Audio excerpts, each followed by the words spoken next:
Avant de commencer ma critique, je tiens à prendre quelques instants pour dire qu'une grande personne du jeu de rôle est morte. Keith Herbert, surnommé Doc, est mort soudainement le matin du 13 mars 2009.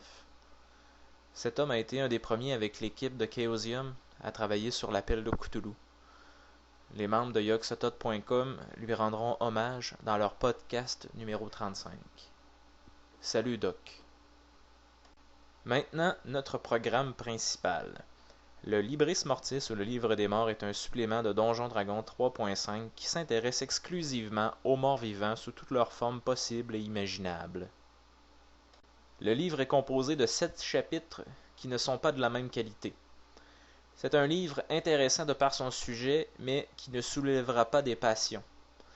Disons que contrairement à mes précédentes critiques, le Libris Mortis est un livre à qui on peut décerner une note de C- sans problème de conscience. Le premier chapitre couvre tout ce que vous avez voulu savoir sur les morts vivants et n'avez jamais voulu demander.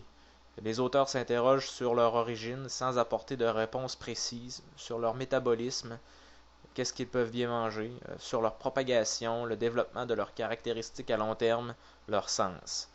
Puis, après le côté physique, les auteurs nous proposent des sujets métaphysiques, la sapience, le temps et l'immortalité, les sentiments humains chez les morts vivants. On se pose des questions. Est-ce que les morts vivants peuvent vivre en société? On décrit leurs dieux, et la dernière partie concerne des tactiques de combat pour personnages en mal de se frotter à de la chair morte. Le chapitre 1 est le chapitre de connaissances générales que le maître du jeu va utiliser quand un de ses joueurs fera un jet de connaissances religion pour savoir la nature du mort que son personnage combat. Un pot pourri de renseignements parfois intéressants et parfois non. Le chapitre 2 est celui du fantasme pour un joueur. C'est le chapitre qui dicte les règles pour jouer un mort-vivant. On y décrit les dons, comment gérer un mort dans votre groupe, et les classes jouables. Personnellement, c'est le genre de choses que je me serais bien passé. Oui, les renseignements sont potables, oui, le joueur va s'amuser à faire le mort qui marche, mais le maître du jeu trouvera ça moins drôle. À moins d'une intense préparation, ce chapitre est un déstabilisateur de campagne. Si vous vous dites qu'un mort-vivant serait intéressant à incarner pour 1, 2, 3 séances de jeu, alors allez-y sans problème. Si vous vous soumettez à un caprice d'un de vos joueurs parce que vous avez tué son personnage favori, alors brûlez le chapitre 2 et dites-lui d'aller se faire voir chez les vivants. Le chapitre 3 concerne les classes de prestige. Rien de vraiment excitant sauf peut-être les classes de prestige qui concernent les morts eux-mêmes. Les autres classes sont correctes. Certaines sont plus adaptées à des personnages joueurs et d'autres non, mais ça, vous le saviez déjà. Le chapitre 4 traite des sorts, 13 pages de sorts. Le chapitre 5 s'occupe d'équipement. Le chapitre 6 nous ennuie avec 51 pages de nouveaux monstres. Le chapitre 7 concerne les morts vivants dans les campagnes. Les deux auteurs nous proposent différentes façons d'approcher le thème de la non-vie dans vos campagnes. Comment gérer des rencontres avec des morts. Quelle stratégie ils emploient pour détruire votre groupe d'aventuriers? On nous parle de culte de mort. On a une très bonne description du culte de Vecna.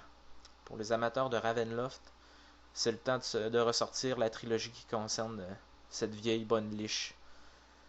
En dernier lieu, on nous propose des endroits où vous pourrez y envoyer vos aventuriers. En résumé, il y a deux choses d'intéressantes dans ce livre. Le chapitre 1 et le chapitre 7.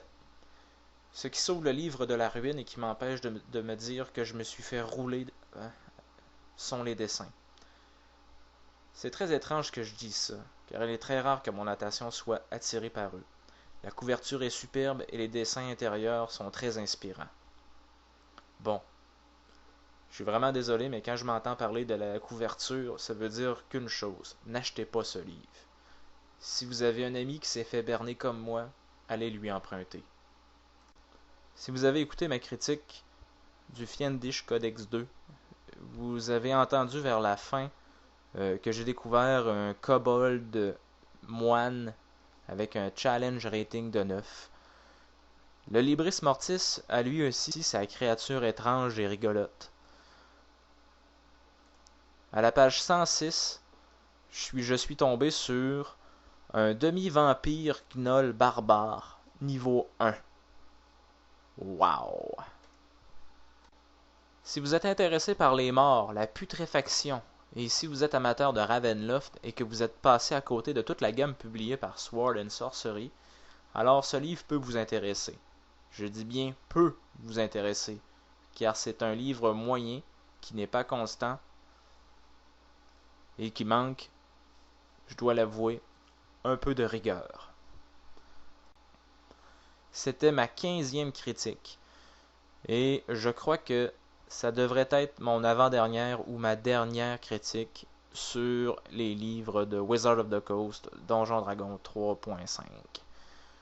Dans un prochain avenir, je vais surtout m'intéresser à World of Darkness et à l'Appel de Cthulhu. Eh bien, merci de m'avoir écouté. À la prochaine.